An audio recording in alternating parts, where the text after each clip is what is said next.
Hello and welcome back to another episode of Showcase on Elden Ring. We're hunting tonight, boys. One bird. For today's item, we got the Warhawks Talon. Alright. The Warhawks Talon. Talon swords are affixed to the legs of Stormveil's Warhawks. This one has been repurposed for human use. The blade is thin and lightweight, so not to obstruct the hawk's mobility. So yeah. And it has the ball skill of Spinning Slash. Alright, so a few interesting things with this Warhawks Talon. Chances are you're probably not going to get your hands on one, unless you're really determined.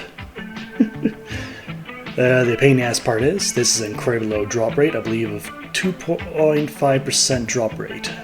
So, good time to find out if it's worth your time. So, physically, we can see that the damage, it's alright. Scaling ball damage out of the gate, it's okay too.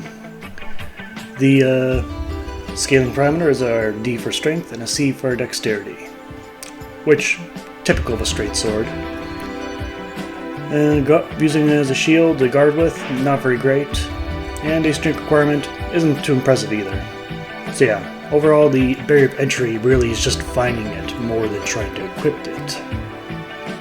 But yes. So that's the downside, is trying to get your hands on it. And yes, it is a straight sword. As many people, or not I guess many, but everyone I ask seems to think it's part of the Saber collection. But it borrows straight from the straight sword collection. Alright. So yeah, with such an abysmal drop rate, it's a bit of a pain in the ass to get. Visually, well, it is very much a Saber. Minus any curve. Actually, it does have a slight curve at the end. Ever so slight. But however, it has missing any fuller, as it has these, I don't know what to call them, inserts. Then in reality, this blade would be very brittle and very fragile. Good for cutting fruit, maybe. Nothing harder than that, I would say. A bit of a weird design to it. Anyhow, let's go on some animations, as there's some interesting things to mention. The basic attack is, well, that's not interesting, it's the basic attack. Nothing interesting there. So yeah. In terms of length as well, I should most mention, it's just generally the same length as most other blades, so you don't have an advantage there. Anyway, here's the power attack, which is strange. You can even charge it up. I don't know what to call it. It's a wailing of the blade back and forth, rapidly. Now, to my knowledge, no other straight sword uses this. Which is a bit of an advantage for this weapon, I guess, for PvP. At least for people who are not well educated in it. Native crouching attack, speeds the forward thrust.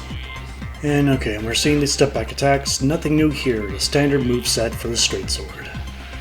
So yeah. And same thing goes for the step back power attack, doesn't exist. The sprint attack is a quick standard chop. Nothing new there. And of course the power attack version, well, you actually got a sprinting downward chop. I believe that's still not unique though. That's borrowed from other moveset from the straight sword. The rolling late attack is a standard stab. Stab and gunpowder here. Any rolling power attack does not exist. Then we got the jump attack, normal attack, standard chop, and jump power attack is a heavy. I guess that would be the first one would be a swing, the second one would be a chop, wouldn't it? Alright, on the two-handed attacks. So, two-handed normal attack, nothing normal there, just the standard swings. So yeah, what we're more interested in is that power attack, which is here, which is very similar to how you do it one-handed. It's just your character now has more emphasis on the last swing. So yeah, that's a small benefit to this weapon. Use a small one. Alright, and in terms of other animations, well, I realize in these videos I simply repeat myself too many times. So yes, I believe the benefit of this weapon is the ability to surprise your opponent with that power attack. Not many people are going to have this weapon. And in terms of damage, I'm not sure if it's going to be worth it for a PvP, but we'll see. Anyway, we're on to the special move, the Spinning Slash, which is not unique to this weapon. At least I don't believe it is. I'll double check that later. No, I don't think it is. I think some other sabers have it. Question is, can you, in terms of going in and out of it from other attacks, we can see that it's kind of isolated. But when you use it, you can't really follow into it or follow out of it. But it does have a follow-up attack. So it has two stages. There's one stage and there's two stage. Using the weapon horseback, well, it's like any other straight sword.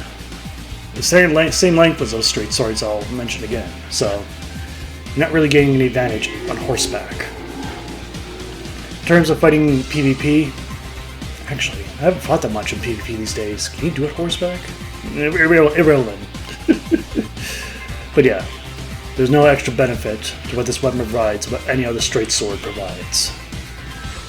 But yeah, otherwise, didn't have a problem with it using it horseback. Standard timing, easy enough to use. Alright, so where do you get it? Well, you already know where to get it. Just go to Stormvale Castle.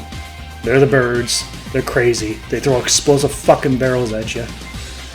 And, you know, they won't drop this. You may get lucky, but they won't. Anyhow, here are the upgrades, which I'll just probably run the quality one for the rest of the video. See you guys when you are done with this section of the video.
Okay, so now starting off, let's take on the Frost Troll here. And we can see the weapon, it's not bad. Now, of course, it's been a little bit, so I'm a little rusty. Maybe I gotta remember that stomp happens really quick. But overall the weapon's swift. And against such a large opponent, it has the benefit of hitting regularly and quickly. That special move's also nice. This weapon could probably definitely benefit from a bleed. But what's more surprising is, I broke his poise with this weapon, so the DPS was definitely high enough. So pretty damn good in that respect. Alright, but how does it fare against smaller targets and a lot more of them? Well, I excel in straight swords, that's what I casually use. So I'm right at home using this. And I'd say, it's just as good as any other straight sword in terms of keeping on the damage, if you will. But that said, it doesn't do anything different from other straight swords. So I think the benefit of this will be in PvP and catching people off guard with that power attack. That's probably its real strength there. But trying to do that is, trying to do it sparingly enough that your opponent doesn't learn the distance properly. But yeah, otherwise power-wise, it'll definitely do the job. Here in New Game Plus, this weapon's destroying them. Scaling-wise, at least for the quality build, for what I have going, is plenty strong. So yeah, but I think, you know what? I think a bleed build would probably be best on this for how rapidly it hits, especially that spinning slash. You could definitely benefit from that. Or hey, even if you have more of a magic and you could put frost on there, or whatever suits your build best. There's lots of options, because that spinning slash hits many times very quickly. So I guess I could say that it's a benefit that this weapon has high DPS. And at least one unique moveset. And of course all the noise I made woke up the Clean Rot Knight. So let's see who wins this fight. You can see that Spin Slash takes up a good chunk of the health, too. So yeah, pretty good. But of course, if I get over Zealous, in terms of overpowering people's defense, maybe not. Maybe not. But I think it's pretty unpowerful. Hey, defeated that Clean Rot Knight pretty easily. Okay, let's go on some pros and cons of the Warhawks Talon. Alright, some easy pros. It has at least a unique ball move in its moveset. It maintains a high DPS throughout a lot of its moves and skill. And the barrier of entry for wielding is pretty low. So yeah. And has decent stats. Alright, on the drawback on the cons, it has an abysmal low drop rate. As I last checked, it's only 2.5%. I worked way too hard to get this weapon in my opinion. So yeah, that's one of the biggest drawbacks, and kind of one of the few cons, is it's hard to acquire. Aside from that, it's unremarkable in any other sense. It's much like many other straight swords, so you're not really after it for its stats or anything else, you're after mainly for its moveset. So yeah. Okay, going on to the score for the Warhawks Talon. Damage, I'm going to give it a B.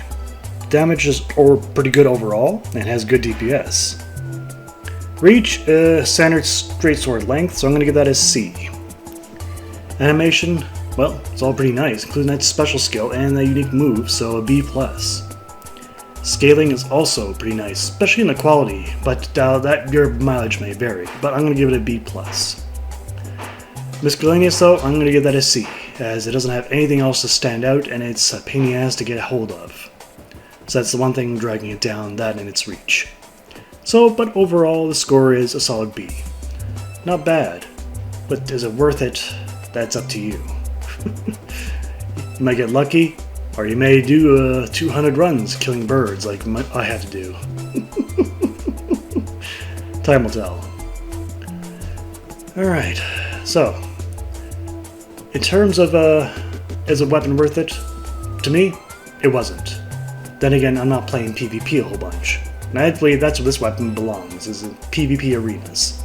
Not as something different, like, you know, but something a little unexpected.